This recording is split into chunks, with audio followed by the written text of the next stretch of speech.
Hello दोस्तों, easy way tutorial में आप सभी का स्वागत है। मैं हूं अनुराग सर और इस वीडियो में आप लोगों के साथ मैं डिस्कस करने वाला हूं जो प्रीवियस वीडियो में मैंने आप लोग के साथ साइंस का जो टॉपिक डिस्कस किया था। कौन सा टॉपिक? साउंड यानी ध्वनि। ये टॉपिक मैंने आप लोगों के साथ डिस्कस किया हुआ है। अब हम देखते हैं कि इस टॉपिक के ऊपर सीटेट में किस टाइप के क्वेश्चन आए हुए हैं। तो वो जो क्वेश्चंस है इस टॉपिक के ऊपर हम लोग वो क्वेश्चंस सॉल्व करेंगे, डिस्कस करेंगे। तो चलिए देखते हैं। तो देखिए, जो साउंड है, ये जो टॉपिक है, ठीक है, तो इसमें कैसे क्वेश्चंस, किस टाइप के क्वेश्चंस सीटेट में पूछे गए हैं। देखिए, पहला क्वेश्चन बोला है आपको, the roar of lion is loud and sound of bird is feeble. जो लायन है, ठीक है, उसकी जो दहाड़ है वो कैसी होती है? लाउड यानी तेज होती है। And sound of bird is feeble यानी चिड़। जो चिड़िया होती है उसका जो साउंड होता है वो कैसा होता है? पतला होता है। ठीक है, बोला है the appropriate reason behind this is. तो इसके पीछे का कारण क्या हो सकता है? कौन सा अप्रोप्रिएट इसका रीज़न होगा? ऐसा क्यों होता है? तो आपको देखिए, ये 4 ऑप्शन दिए हैं। 4 ऑप्शन में से आपको कोई एक चूज़ करना है। तो जो मैंने आप लोग के साथ कंसेप्ट डिस्कस किया है इसके ऊपर, तो अगर आपने वो देखा है वीडियो तो आपको इसका आंसर सेलेक्ट करने में कोई दिक्कत नहीं होगी। देखिए, जैसे इसमें ऑप्शन क्या बोला है, सबसे पहले तो याद रखिएगा जो आपको क्वेश्चन बोला है, क्वेश्चन किसके बारे में बोल रहा है? लाउडनेस के बारे में पूछा है ना। ठीक है, तो इसमें देखिए पहला ऑप्शन क्या बोला है, frequency of vibration of roar of lion is higher as compare to bird sound. And second बोला है frequency of vibration of roar of lion and bird sound is same. तो यहाँ देखिए आपको किसके बारे में बोल रहा है? लाउडनेस के बारे में बोल रहा है ना। तो आपको पता होगा कि जो लाउडनेस होता है वो किस पे डिपेंड करता है? वो डिपेंड करता है एम्पलीट्यूड पे, है ना। किस पे डिपेंड करता है? वो एम्पलीट्यूड पे डिपेंड करता है, उस पर निर्भर करता है, जिसको हम आयाम बोलते हैं, है ना। तो आयाम पे निर्भर करता है कौन? लाउडनेस। तो आपको ऑप्शन में एम्पलीट्यूड वाला ऑप्शन ही देखना है। तो इसमें फ्रीक्वेंसी जो है इसको आप क्या करेंगे? आप इसको निकाल देंगे, रिमूव करेंगे। चलिए ये देखते हैं अभी क्या बोला। देखिए सी, एम्पलीट्यूड। एम्पलीट्यूड की बात हो रही है कि लाउडनेस किस पे डिपेंड करता है? एम्पलीट्यूड पे। तो यहाँ एम्पलीट्यूड है, यहाँ भी क्या है? एम्पलीट्यूड है। तो ये ऑप्शन दोनों में से कोई एक आंसर हमारा होगा। चलिए देखते हैं। देखिए बोला है कि amplitude of vibration of roar of lion is larger. जो लायन जो होता है उसका जो साउंड होता है, उसका वाइब्रेशन होता है, एम्पलीट्यूड क्या होता है? हाई होता है, ज़्यादा होता है। Okay, as compare to bird sound. तो ये बात बिल्कुल सही है कि हमने देखा है कि जो लाउडनेस होगा, लाउडनेस ज़्यादा कब होता है? जब एम्पलीट्यूड ज़्यादा होगा। तो जिस भी साउंड का जो एम्पलीट्यूड होगा अगर वो ज़्यादा होगा तो उसका लाउडनेस भी क्या होगा? क्या होगा? वो ज़्यादा होगा। तो इसमें आंसर क्या आ जाएगा? इसका आंसर आएगा C, that is amplitude of vibration of roar of lion is larger. जो एम्पलीट्यूड होता है लायन का, जो रोर का, वो क्या होता है? ज़्यादा होता है। इसलिए लायन का जो रोर होता है, उसका जो साउंड, उसकी जो दहाड़ होती है, वो क्या होता है? ज़्यादा होता है as compare to bird sound. Bird sound का जो एम्पलीट्यूड होगा, जो आयाम होगा, वो क्या होगा? कम होगा। इसलिए उसकी आवाज़ क्या होती है? चीड़ होती है। ये देख लेते हैं। देखिए D, amplitude of vibration of roar of lion is low. नहीं, लो नहीं होता है, क्या होता है? हाई होता है। तो ये ऑप्शन निकल जाएगा। तो इन चारों में से इसका सही ऑप्शन क्या आएगा? सी। याद रखिएगा कि जब भी लाउडनेस के बारे में क्वेश्चन आ रहा है तो आपको एम्पलीट्यूड का ही ऑप्शन देखना है, फ्रीक्वेंसी वाला ऑप्शन आपको मोस्टली निकाल देना है। Let's see the next question. देखिए अगला क्वेश्चन क्या दिया है, identify the correct statement from among the following. हमको क्या सेलेक्ट करना है? हमको इसमें से करेक्ट स्टेटमेंट, जो सही स्टेटमेंट है वो हमको क्या करना है? चूज़ करना है। देखिए आपको यहाँ 4 स्टेटमेंट दिए हैं, इसमें से चारों में से कोई एक राइट है, सही है, वो हमको चूज़ करना है। पहला स्टेटमेंट दिया है, sound can not travel through vacuum. Vacuum मतलब क्या होता है? निर्वात। तो बोला है जो ध्वनि है, जो साउंड होता है, can not travel through vacuum. निर्वात में से ध्वनि जो होती है वो जा नहीं सकती। ये बात बिल्कुल सही है ना। साउंड जो होता है वैक्यूम में से ट्रैवल नहीं हो सकता। तो ये तो बराबर है। ओके, बाकी ऑप्शन देख लेते हैं। देखिए बोला है बी, पिच यानी तारत्व of sound is determined by its amplitude. तो ये बात गलत है। जो पिच होता है, जो तारत्व होता है, वो किससे कनेक्टेड होता है? वो कनेक्ट होता है किससे? जो पिच होगा वो फ्रीक्वेंसी से कनेक्ट होता है, एम्पलीट्यूड से नहीं, आयाम से नहीं होता। किससे होता है? वो आवृत्ति से। तो ये जो स्टेटमेंट है बी, ये गलत है। सी बोला है द लोअर द फ्रीक्वेंसी, अगर फ्रीक्वेंसी यानी आवृत्ति अगर कम है, the lower the frequency of the vibration higher is the pitch. तो ये बात बिल्कुल गलत है, बिकॉज पिच और फ्रीक्वेंसी क्या होता है, एक दूसरे से कनेक्टेड होते हैं। अगर पिच ज़्यादा होगा फ्रीक्वेंसी भी ज़्यादा होगा, अगर फ्रीक्वेंसी कम है तो पिच भी क्या होगा, कम होगा। तो यहाँ उल्टा दिया आपको, तो ये स्टेटमेंट निकल जाएगा। फिर बोला है देखिए नेक्स्ट द लाउडनेस, है ना, लाउडनेस के बारे में बात हो रही है। तो मैंने आपको बताया जब भी लाउडनेस आएगा एम्पलीट्यूड यानी आयाम को आपको साथ में इसको जोड़ना है। तो बोला इसमें the loudness of sound is determined by the frequency of the vibration. Loudness frequency पे डिपेंड नहीं करता है, डिटरमाइंड नहीं होता, किससे होता है वो, एम्पलीट्यूड यानी आयाम से डिटरमाइंड होता है। तो ये डी वाला भी क्या होगा, ऑप्शन निकल जाएगा। तो इसका आंसर क्या आएगा, इसका आंसर आएगा first one, that is sound can not travel through vacuum, यानी निर्वात से जो होता है आवाज़ ट्रैवल नहीं कर सकता। चलिए देखते हैं अगला क्वेश्चन। सो नेक्स्ट क्वेश्चन क्या बोला देखिए, बोला है what would be the time period of a simple pendulum, है ना। तो जो दोलन काल होता है, टाइम पीरियड होता है, वो आपको बोला है इसमें कि what would be the time period of a simple pendulum if its length is increase 4 times. तो अगर उसका लेंथ जो है अगर वो 4 गुना बढ़ा दिया जाए तो टाइम पीरियड क्या होगा, है ना। तो देखिए जो पेंडुलम है, ठीक है, इस तरीके से पेंडुलम होता है, यहाँ बॉब होता है, ठीक है। तो अगर बोला है इसका लेंथ अगर बढ़ा रहे हैं हम, अगर इंक्रीज़ कर रहे हैं, लेंथ को बढ़ा रहे हैं, तो उसके टाइम पीरियड पे टी पे क्या असर करेगा। तो मैंने आपको बताया है इसका जो फॉर्मूला था, है ना। देखिए कैसे सॉल्व करेंगे इसमें। अच्छा ऑप्शन क्या दिया है देखिए, become 4 times, become twice, become half और नो चेंज। तो हमको फॉर्मूला पता है, देखिए क्या फॉर्मूला होता है टाइम पीरियड का, T is equals to 2 pi under root L upon G, ये होता है फॉर्मूला, मैंने आपको बताया हुआ है ना। तो हमको बोला है कि जो लेंथ है, सपोज़ इसका मैं जो पेंडुलम पहले उसका लेंथ कितना है, एल है, तो उसका टाइम पीरियड कितना मैंने लिया है, टी लिया है। अगर इस लेंथ को, है ना, ये लेंथ होता है, जो धागा होता है उसका जो लेंथ एल है, अगर उसको बढ़ा के कितना कर दिया गया है, 4 टाइम्स यानी 4 गुना कर दिया गया है, तो ये एल कितना बन जाएगा, 4L हो जाएगा। तो उसके लिए टाइम पीरियड क्या होगा, सपोज़ इसको मैं बोलता हूँ T1, क्या हो जाएगा देखिए, ये होगा 2 पाई, जो लेंथ है L है ये कितना हो गया है, 4 गुना हो गया है, मतलब ये हो जाएगा 4L अपॉन जी, ऐसे ही रहेगा।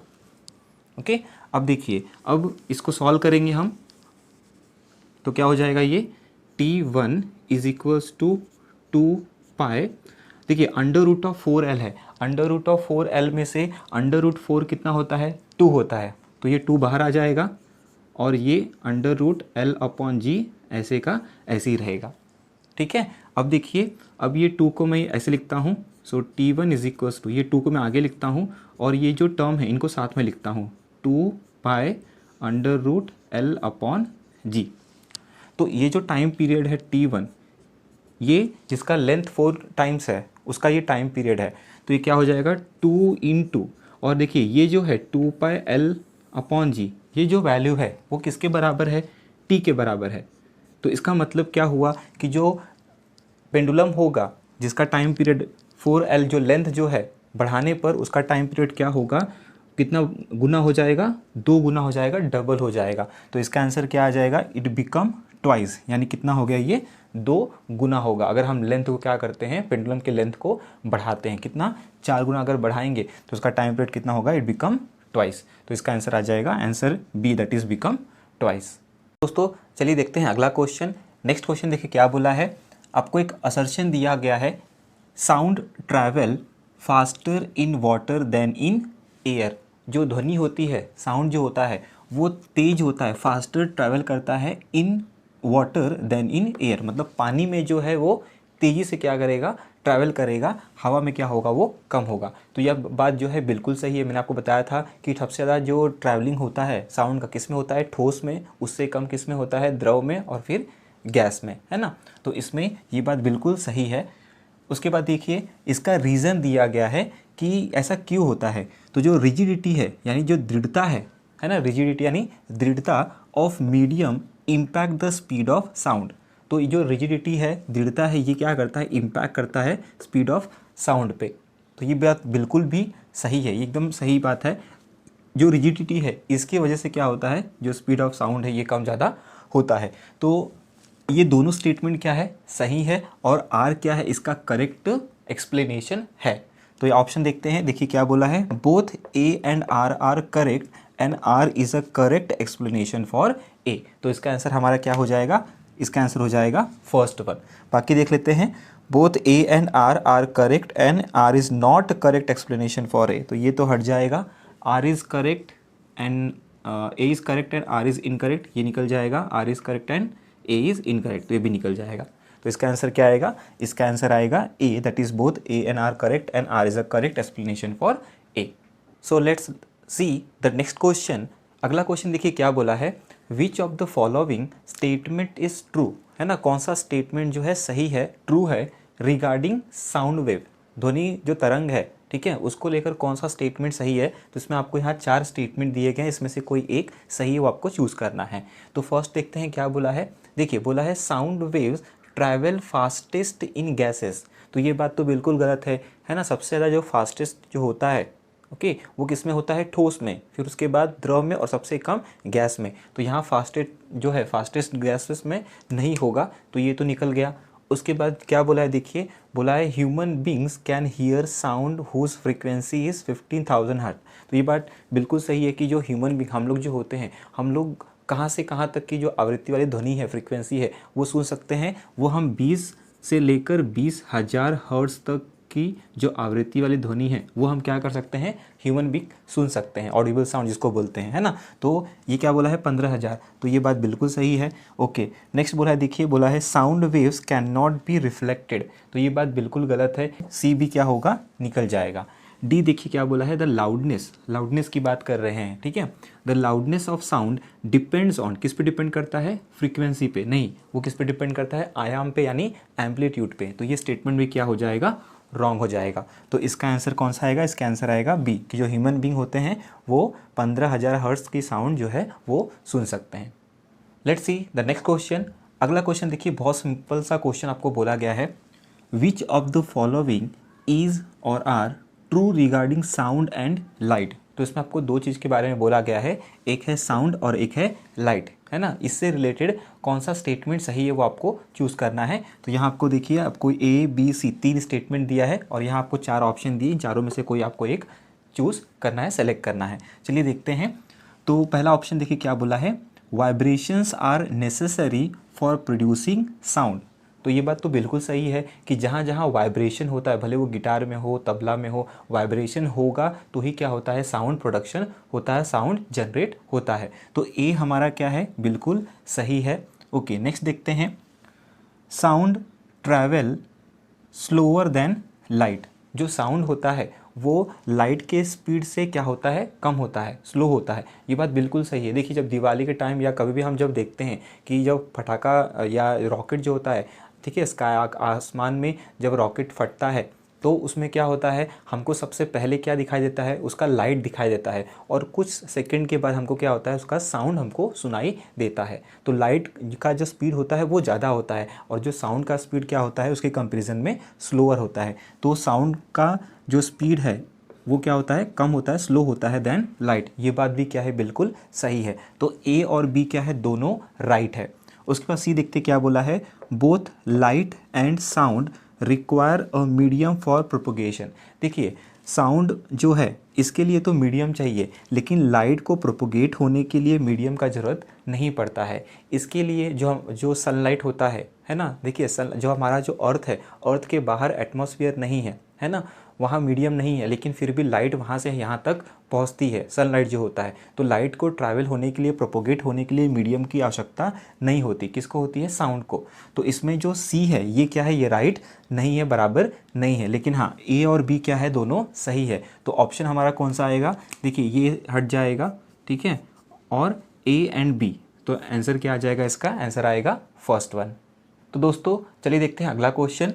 देखिए क्या बोला है आपको, असर्शन दिया गया है, a drum produces a low pitch sound while a piano produces a high pitch sound.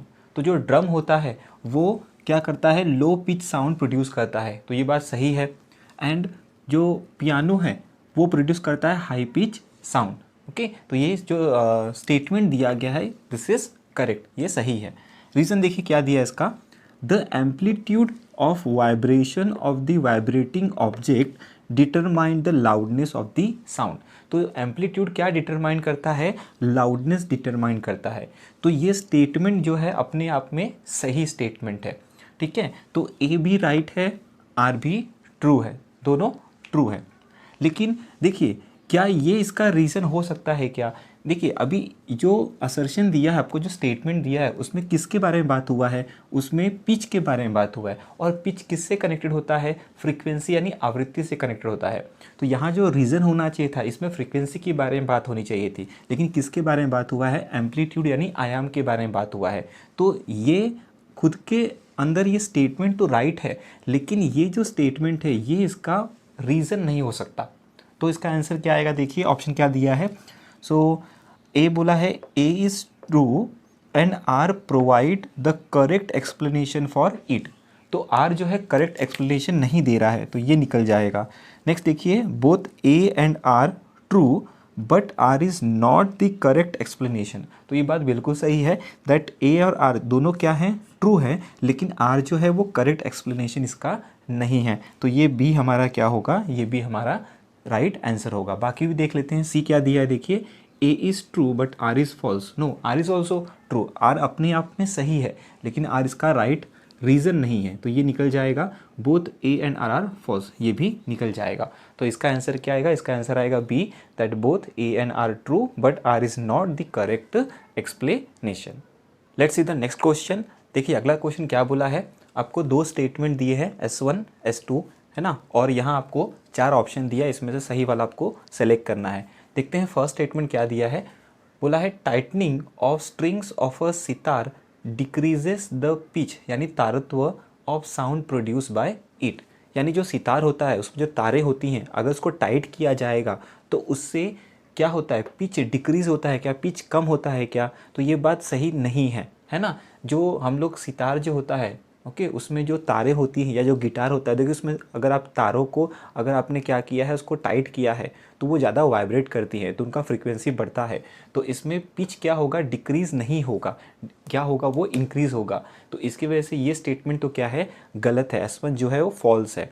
Next देखते हैं S2 क्या बोला है? The pitch of sound depends on the tension in the string. देखिए जब आप टाइट करेंगे, है ना, जो तारे होंगे उसको जब टाइट करेंगे तो उससे क्या होगा? उसमें टेंशन जो होगा वायर में बढ़ेगा, और उससे क्या होता है? पिच जो होता है, फ्रीक्वेंसी बढ़ेगी और पिच क्या होगा? बढ़ेगा। तो ये जो लिखा गया है S2 जो दिया है हमको, the pitch of sound depends on the tension in the string. जो पिच होता है वो टेंशन पे क्या करता है? डिपेंड करता है। ये बात बिल्कुल सही है। तो S2 जो है वो बराबर है, ट्रू है, और S1 क्या है? फॉल्स है। तो ऑप्शन देखते हैं। देखिए both S1 S2 are true, तो ये निकल गया, दोनों सही नहीं है। Both S1 and S2 are true, ये भी निकल जाएगा। तो ये दोनों ऑप्शन क्या हो गए? निकल गए। ओके, थर्ड देखते हैं क्या बोला है। देखिए S1 is false but S2 is true. S1 जो है फॉल्स है, S2 ट्रू है। तो ये बात हमारा सही है, तो ये ऑप्शन हमारा आंसर हो जाएगा। फोर्थ जो बोला है both S1 S2 are false, तो ये भी क्या होगा? निकल जाएगा। तो इसका आंसर क्या आएगा? इसका आंसर आएगा थर्ड वन। तो दोस्तों चलिए देखते हैं अगला क्वेश्चन। नेक्स्ट क्वेश्चन देखिए क्या बोला है। Which one of the following statements are correct about sound.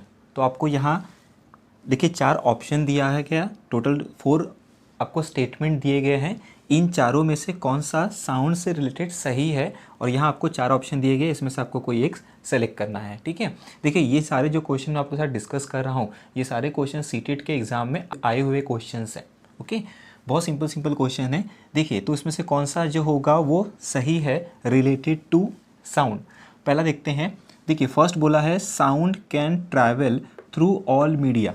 तो साउंड जो है जितने भी मीडियम है, मतलब कैसा? देखिए यहाँ ऑल मीडिया से रिलेटेड मतलब क्या है? ठोस, द्रव और गैस, है ना, सॉलिड, लिक्विड एंड गैस। तो तीनों मीडियम में जो साउंड होता है वो क्या होता है? ट्रैवल कर सकता है। इसका मतलब ए जो है वो क्या है? राइट है।